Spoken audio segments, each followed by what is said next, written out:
అన్నా ఎలా అనిపించింది వ్యూహం? వ్యూహం సినిమా అయితే మాత్రం అన్న జగన్ అన్నమాట పక్కన పెడితే ఫుల్ గా నవ్వుకున్నాం అన్న.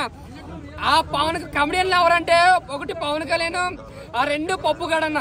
నిజంగా చెప్తున్నాను, చాలా అంటే చాలా నవ్వుకున్నాను నిజంగా.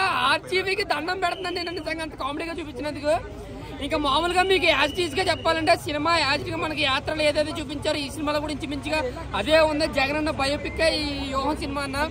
జగన్ అన్న ఒకే మాట మీద ఉన్నది, తప్పు చేసిన గొప్ప చేసిన ఏం చేసినా సీఎం అవ్వాలి, జనానికి మంచి చేయాలని ఒక్క మాట మీద ఉన్నాడు. అదే పవర్స్ తో ముందుకెళ్ళాడు. బట్ వీళ్ళు అలా కాదు. చంద్రబాబు నాయుడు ఒకసారి పవన్ కళ్యాణ్తో పొత్తు అంటాడు, పవన్ కళ్యాణ్ ఒకసారి ఏమో జగన్ తిడతాడు, ఒకసారి పవన్ కళ్యాణ్ సారీ చంద్రబాబు నాయుడు తిడతాడు, మళ్ళీ చంద్రబాబు నాయుడుతో కలుస్తాడు.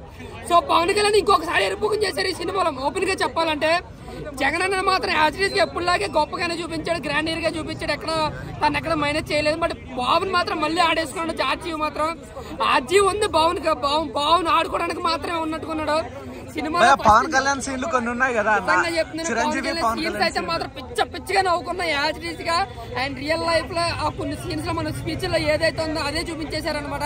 ఇంకా పవన్ కళ్యాణ్ ఆ పార్టీ పెట్టడం కన్నా రాజకీయాలు పనికిరాడని ఈ సినిమాతో మళ్ళీ నిరూపించాడన్న. సినిమాలో అయితే మాత్రం ఆయన ఫ్యాన్ పరంగా, ఆయన సినిమాల పరంగా సూపర్ స్టార్ కావచ్చు, కానీ రాజకీయ పరంగా ఆయన జీరో. పవన్ కళ్యాణ్ ఎప్పటికీ జీరో.